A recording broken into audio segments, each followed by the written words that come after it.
Kasayan, meron lang tayong i-guide na kasayan natin na gusto daw niya yung merong relay. Ito siya kasayan, basahin mo. Shout out mo na rin ha. Shout out kay Bernadette Ramos. Boss, gusto ko sana lagyan ng relay. Paano kaya yun? Basahin mo yun natin, sagot natin. Kasayan, ano yung lalagyan mo ng relay? Yung busina ba? Oo, boss. Okay, kasayan, gagawan ko ng video. Ito na siya kasayan ha. Bali, ito na yung busina natin. Naka-set na. Ito na ha. Ganito yung pag-set ng busina. Ganito yung una nyong gagawin ha. Pag nakaset na yung busina nyo, ayan na siya ha. Meron na siyang ground. Nakalagay na yung ground. Pagsamahan nyo yung dalawang positive. Yung dalawang positive ha. Tapos, yung manggagaling sa battery, kailangan may rekta kayo na battery dyan. May gagaling ha. Number 30 ng relay. Ipapunta dyan. Testing nyo na kagad dyan. Okay na siya kasayan ha. Tumulog na siya. Ibig sabihin, meron na siyang may supply na yung busina. Okay na. May ano na siya. Hindi natin masyadong lalakas ang kasayan kasi gabi na ha. Ito siya. Dito tayo magpupunta. Bali dalawa na ituturo ko sa inyo kasayan ha. Paano mag-relay sa busina at paano mag-relay sa mini driving light. Halos parehas lang naman to. Halos walang pinagkaiba kaya dadalawahin na natin. Ito siya. Tutukan mo yung mga number.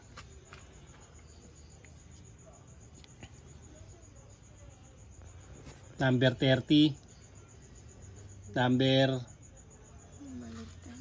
baligtad. Ito. Yan, ito yung 30. Number 30. Number 86. Number 85. 87A tapos number 87. Ito, kung busina at mini driving light, din natin gagamitin itong nasa gitna. Katulad din ito. Ayan. Ebe, tama. Baligtad. Baligtad. Ayan, tingnan nyo. Kahit anong relay, pwede nyo gamitin. Pag busina saka mini driving light. Iba't iba to ha. Iba't ibang mga horn relay ito. Pero pwede nyo siyang gamitin. Ayan o. May mga 87A. Hindi ito yung pang power up ha. Hindi ito yun ha. Tapos ito, pwede rin to. Iba't ibang uri ng relay siya ito. Number 30. Tapos yung 85, 86. Tapos dalawang 87 sa baba. Kaya lang, maghihinang lang ng wire. Kaya gagamitin natin yung transparent relay. Ito yung gagamitin natin ano. Halimbawa naman na stock yung lalagyan mo. Magwa-wire ka sa busina mo ha. Gagawin mo rin ganito. Isang ground at saka yung positive. Ganun pa rin ang pupunta. Pupunta pa rin sa 87. Tingnan nyo ha. Para gagawin lang natin simple. Ito yung 85. Lalagay natin dyan yung negative. Tapos, ito naman yung ano, yung 86. Yung positive dyan, ilalagay natin sa 86. Ayan siya ha. Paglagay nyo pa lang dapat yan, iilaw na siya. Pag pinindot natin yung busina. Ayan siya kasaya. Tingnan nyo ha. Ayan na siya oh.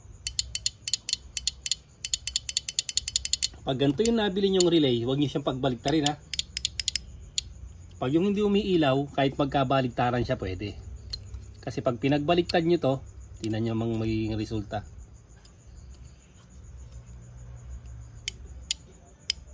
Maliit ang ilaw. Ayan o. Huwag yung pagbaliktarin, ilagay natin sa proper. Yung 85 ang negative. Yan, yung 85 ang negative ha. Ayan siya. Halimbawa na mga sign, wala ka nito, ano, wala tong wire na to. Lagay mo lang sa negative yung isa, lagay mo lang sa positive yung isa. Kung walang halimbawang wire na to. Kung gagawan mo lang siya. Kasi ito papuntang busina to. Kung gagawan mo siya ng wire, ayun siya. Ito siya ngayon na, binalik natin sa dati. Yan yung tama. Ngayon kasayin, ito yung ano natin. Ito yung positive ng busina. Kasi ito na yung negative oh. Nakalagay sa body ground. Pagsasamahin lang natin yan. Simple lang to kasayan. Madali nyo masusundan kasi dalawa na lang idadagdag natin dito. Oh. Ito yung positive ng busina, ilalagay natin siya dito.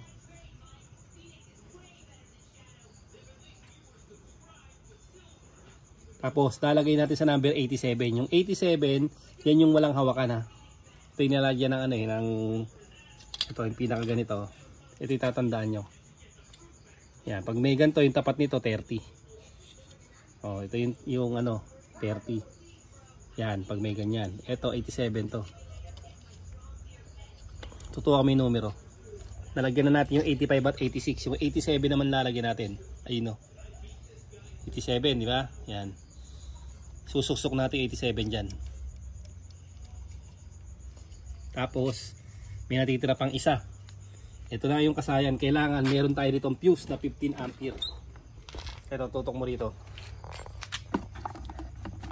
Papunta sa battery, may fuse na 15 ampere. Gamit kayo ng mga i-terminal para matibay. Ayan, kulay blue. Kasi 15 ampere siya. Pwede rin naman 10. Pwede 10 ampere yung gamitin nyo. Ganito siya ba? Pansinin nyo ha. Ilalagay natin dito. Sa number 30. Diretso ng battery. Lahat ng number 30, dumidiretso ng battery ba? May fuse na 15 ampere. Or 10 ampere ang ilalagay nyo dyan. Ngayon kasayan, pagka nagawa nyo na yung ganito, ibig sabihin kasayan, okay na yan. Nakarelay na yung busina nyo. Yan siya kasayan. Nakarelay na yung ating busina. Hindi na tayo masyado makapagbusina dahil ano na siya, gabi na siya. Ngayon, paano naman kasayan kung magre-relay naman tayo ng, ano, ng mini driving light? Pansinin nyo kasayan ha. Mini driving light ang ating relay, ang lalagyan ng relay. Aalisin muna natin yung sa busina.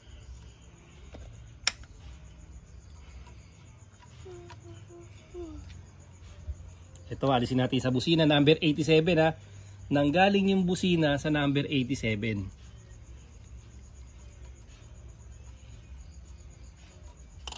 Ito siya. Nanggaling sa number 87 yung ating ano ha. Yung ating busina nilagay natin sa 87. And ito yung mini driving light natin. Ito siya ba? Pansinin nyo. Yung mini driving light natin, hindi tayo pupunta sa mini driving light. Pupunta lang tayo sa 3-way switch. Ito yung 3-way switch ha. Ang common ng ating mini driving light, etong kulay black. Ito yung common ha. Itong common na to, kuhain ko lang yung cutter natin.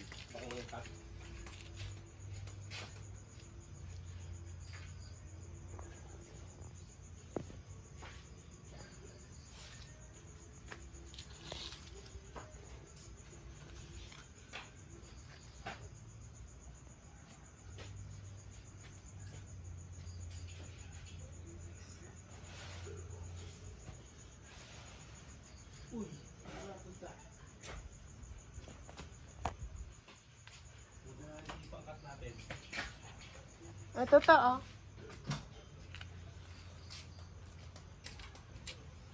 Ito siya kasayan ha. Tapos na tayo sa busina ha. Tinanggal natin to sa busina. Pansinin nyo ha. Simple lang to. Dito nang galing yung 87 ha.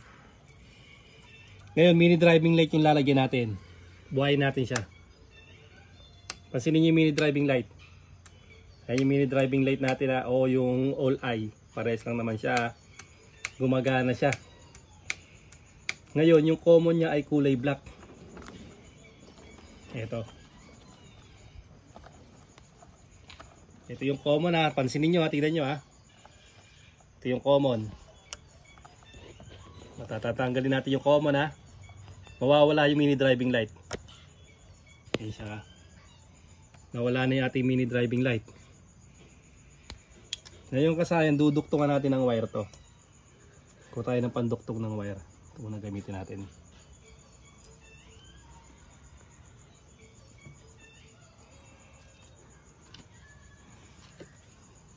Kasi yung pag-relay pare-parehas ng paglalagay. Kahit ano pa yan. Yung mga electronic relay, Bosch relay, transparent relay, Hon relay. Pare-parehas lang siya.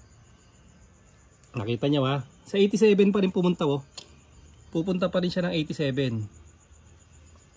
Ayan siya kasayan, no. Ganun pa rin. Tapos ito ngayon, di ba, ito yung sa busina, no. Ito yung sa busina. Siyempre hindi tayo kukuha dyan kasi may nakalagay na busina dyan. Kukuha tayo sa ground. Isang ground at saka isang accessory wire. Ito, pero yung pinaglagyan pares 87. Siyempre itong sa busina may nakasuksok. Ito ngayon wala pang nakasuksok, ano. Siyempre gagawa tayo ng suksukan yan.